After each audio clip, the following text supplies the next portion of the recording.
Hello everyone, welcome to my YouTube channel the Elcharter academy. আজকের video topic হচ্ছে আমরা দুইটা ট্রেডিং মিস্টেক নিয়ে কথা বলবো। আপনারা যেই মার্কেটের মধ্যে ট্রেড করেন এই দুইটা মিস্টেক সচরাচর করেনি, ওই কারণে এই দুইটা মিস্টেক নিয়ে কথা বলবো। এই দুইটা মিস্টেক যদি শুধরাতে পারেন মেজরিটি আপনার ট্রেডিং শুধরে যাবে, ওই কারণে আমরা এই দুইটা মিস্টেক নিয়ে কথা বলবো। Let's start the video.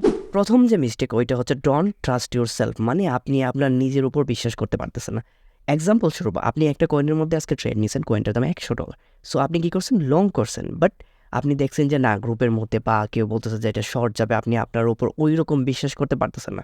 আপনি গ্রুপের মধ্যে বা আদার কোনো মানুষের কাছ থেকে শুই না যে এটা শর্ট যাবে, তো আপনি কী করছেন, শর্ট নিয়ে নিয়েছেন এবং আপনি দেখতেছেন যে আপনার ট্রেডটা লং নিলে আপনার প্রফিট হইতো, আপনার ট্রেডটা প্রফিটেবলে কনভার্ট হইতেছে। তখন হিউজ পরিমাণ আপনার রিগ্রেট হয় যে না, আমি এখন কি করলাম। আসলে ওইটা আপনার সাইকোলজিকে খুবই বাজেভাবে নষ্ট করে ফেলে। এখন প্রশ্ন হচ্ছে আপনারা কিভাবে আপনার উপর ট্রাস্ট নিয়ে আসতে পারবেন। ট্রাস্ট নিয়ে আসার জন্য আপনার কন্টিনিউ প্রফিটেবল হইতে হবে, সামথিং লাইক দ্যাট। আপনি একটা কয়েনের মধ্যে $100 দিয়ে ট্রেড করে $10 প্রফিট করলেন বা বারবার প্রফিট করতেছেন। যখন বারবার প্রফিট করবেন তখন আপনার ভিতরে কনফিডেন্স আসবে, যখন বারবার লস করবেন তখন আপনার ভিতরে ডিমোটিভেশন আসবে, আপনি কনফিডেন্স আস্তে আস্তে হারায় ফেলবেন। আপনার মাইন্ডে প্রপার কনফিডেন্স বিল্ড আপ তখনই হবে যখন আপনি বারবার প্রফিট করতে থাকবেন। ইন দ্য সেন্স আপনার বারবার প্রফিট করা সম্ভব না, বাট বড় লসগুলোকে অ্যাভয়েড করতে হবে। লসগুলোকে অ্যাভয়েড করলে আপনার প্রফিটেবল হওয়ার সম্ভাবনাটা অনেক বেশি হয়ে যায়। এক্সাম্পল স্বরূপ আমি বলে দিচ্ছি কীভাবে আপনার মাইন্ডটা নষ্ট হয়। সামথিং লাইক দ্যাট, আপনি $100 দিয়ে ট্রেড করছেন, $1 লস করছেন। আপনার মাইন্ড ওইভাবে নষ্ট হবে না যে ভাই আমার $1 নষ্ট হয়ে গেছে, $1 লস হয়ে গেছে। বাট আপনি যখন $100 $70 লস করে ফেলবেন, আপনার মাথা পুরো স্টাকড হয়ে যাবে, পুরো নষ্ট হয়ে যাবে। আপনার কনফিডেন্স বিল্ড আপ করার জন্য, লস অ্যাভয়েড করার জন্য মার্জিন কত নিচ্ছেন, আপনি কত ডলার দিয়ে ট্রেড করতেছেন, কত ডলারের রিস্ক নিতে পারবেন, কত ডলারের ট্রেডিংয়ের মধ্যে লুজিং আপনি অ্যাকসেপ্ট করতে পারবেন, কত ডলারের লস আপনি নিতে পারবেন, ওইটা আপনার লসটাকে অনেকটা রিকভার করার ট্রাই করবে। আপনি যদি আপনার মার্জিন সিস্টেমটা ঠিক করে ফেলেন যে আপনি কত ডলারের লস নিতে পারবেন, কত ডলারের লস আপনি অ্যাকসেপ্ট করতে পারেন, কেউ $1 করতে পারে, কেউ $2 করতে পারে, কেউ $10 করতে পারে।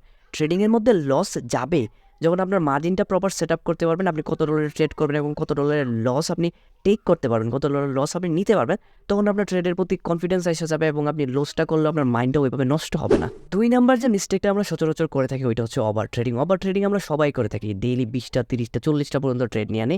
40টা ট্রেডের মধ্যে 40 ধরনের কার্যক্রম হয়, 40টা ট্রেডের মধ্যে ওই কার্যক্রমগুলো আমাদের মাইন্ডে স্টাক হয়ে যায় এবং আমাদের সাইকোলজি নষ্ট হয়ে যায় এবং আমরা ট্রেডের মধ্যে লস করে ফেলি।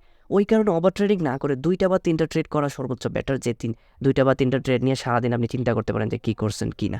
সো ওই কারণে ট্রেড কম নেওয়া বেটার, 2টা 3টারও বেশি হয়ে যায় ডেলি, বাট তাও 2টা 3টা মার্কেট বুঝে আপনি ট্রেড করতে পারেন। এই 2টা জিনিস যদি ইম্প্রোভাইজেশন করতে পারেন তাহলে ট্রেডিং আপনার জন্য অনেকটা ইজি হয়ে যাবে, আপনি প্রফিটেবল আস্তে আস্তে হইতে থাকবেন।